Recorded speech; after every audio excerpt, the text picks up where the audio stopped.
Welcome back to Lisa's Stamp Studio and Happy New Year. We're going to kick the year off perfectly with a brand new occasions catalog that begins tomorrow on January 3rd. And today's card is using products from that brand new catalog called the Butterfly Gala. And here's the card we're going to be creating today. Lots of pretty stitched layers and a little bit of Stampin' Blends without any shading. I'm excited to show you how to put the card together. Remember, if you're here visiting from YouTube, you'll be able to find a link down in the description of this video below, leading you over to the pictures and the cutting dimensions for this card. Let's get over to the stamp table and let's get started. Here's a close-up of the card we're going to be creating today. Isn't this pretty? I did use the Stampin' Blends, but we're not going to be doing any blending, and I'm going to show you the beauty of those alcohol-based markers. I'm starting with a piece of Whisper White cardstock. I'm going to go ahead and fold that in half. As a reminder, you're going to find all the cutting dimensions and the supplies and pictures for today's project in the link of this video description below if you're here visiting from YouTube. I just used my bone folder for that nice crisp crease, and I'm going to go ahead and set that aside. I'm going to bring in a piece of thick Whisper White cardstock. This is where we're going to be doing our stamping. And since I'm going to be using the alcohol-based Stampin' Blends, I want to make sure that I'm using my Memento ink. The Memento ink is a water-based ink, so therefore it will not interact with the alcohol-based markers and avoid bleeding. I like using the thick Whisper White cardstock when I'm using the Stampin' Blends. I find that the color actually blends better and it provides a better finish. I want to make sure I'm going to protect my work surface when I'm using the Stampin' Blends. A good alcohol marker will bleed through to the other side, so you want to make sure that work surface is protected. I've pulled out this beautiful butterfly image, and you'll be looking at it and saying there's two images on there, but there's only one on your card, and that's because there is a coordinating punch to the Butterfly Gala stamp set. Isn't it beautiful? You're going to find some solid images here. We'll fill in those stamps for you, or of course, like today, we're going to actually use the Stampin' Blends to do some coloring. Lots of different greetings and different ways you can build the different butterflies. That product is in the upcoming Occasions catalog, which debuts tomorrow, January 3rd, 2019. Lots of amazing products in here. If you don't already have a Stampin' Up! Demonstrator and you're interested in Stampin' Up! Supplies, I'd be happy to send you a complimentary copy of that and or the annual catalog. Just leave me a comment below.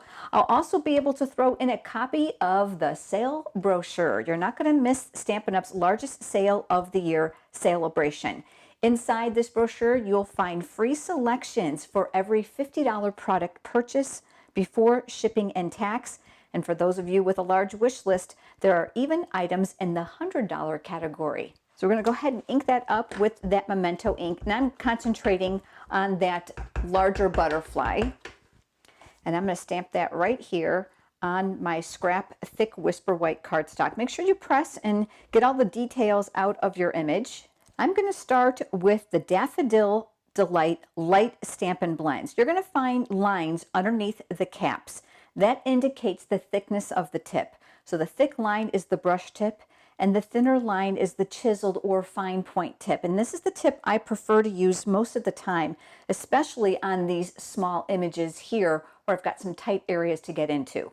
So go ahead and take that cap off. They do lock on nicely so you don't have to worry about the alcohol evaporating. And I'm just going to come in and add color in the various sections of this butterfly. And you can use small circular motions or you can use just stroke marks like I am now, very much like you would a marker. I have an entire video series on using the Stampin' Blends, all kinds of great tips. I'll make sure that I link that down in the video description below so that you can enjoy viewing those if you're interested in these alcohol markers. I'm telling you, once you give them a try, you're going to fall in love with them. You don't have to worry about any of the streaking that typical markers provide, and it provides flawless professional results. I'm switching over now to the light Granny Apple Green. And then lastly, I'm going to use the light Highland Heather.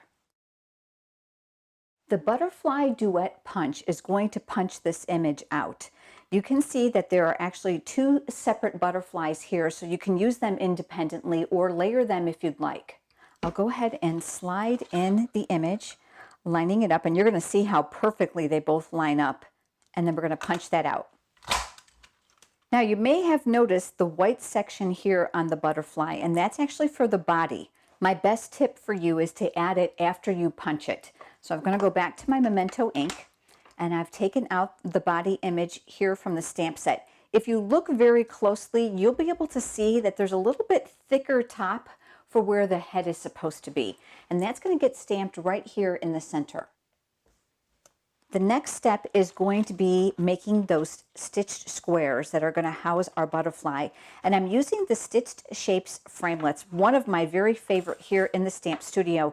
You're going to see there's 4 graduated sizes of the squares, and there's also graduated sizes of the ovals and the circles, making this really a great product for your paper crafting. I've got my Big Shot die cutting machine here. I'm going to be using my magnetic platform. That's my platform of choice when I'm using the metal dies, helps hold them in place. I've put a clear cutting mat on the bottom to protect that platform. And then I've got a scrap piece of thick Whisper White cardstock here.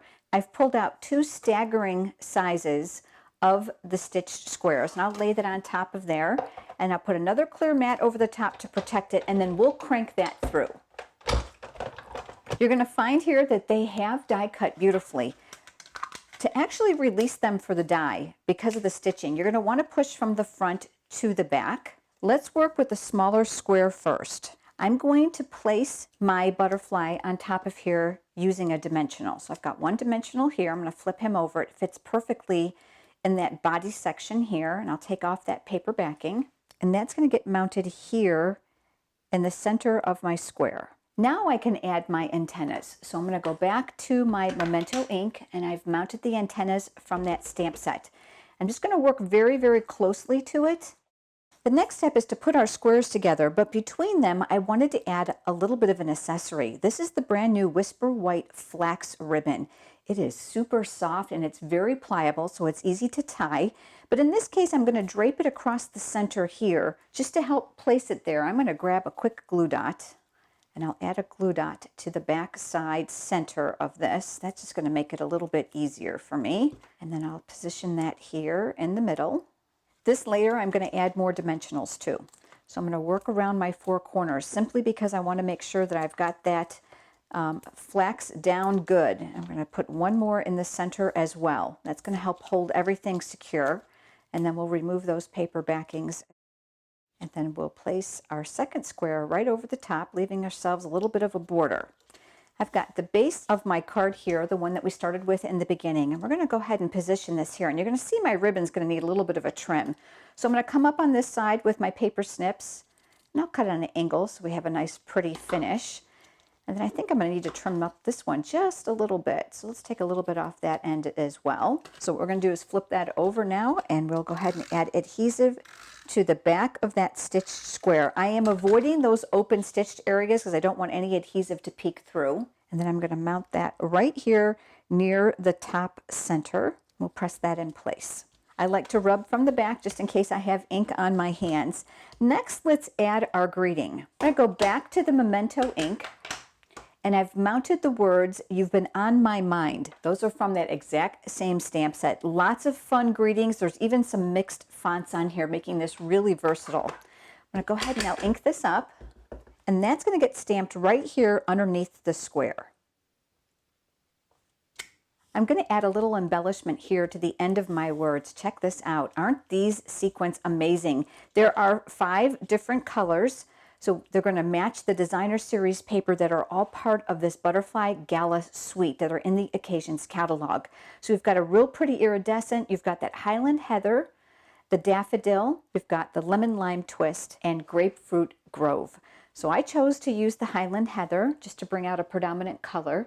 I'm grabbing my Take Your Pick pickup tool. Fabulous because it's got a putty tip on this end, which is going to help you pick up small loose sequins or small paper scraps.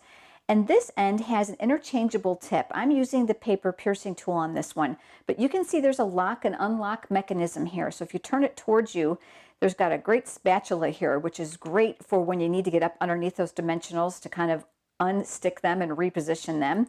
There's also another attachment that comes with it that's a double-ended stylus tool.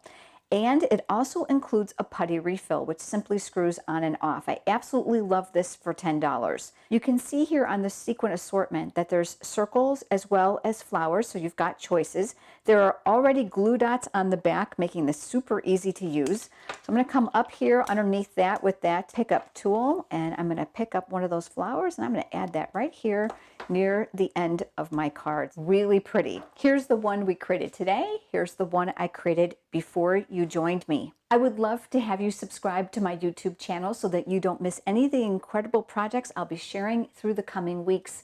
And don't forget to head over to the link in the description of this video below for the pictures and cutting dimensions. Thanks so much for joining me, everyone. I look forward to seeing you next time. Have a great day.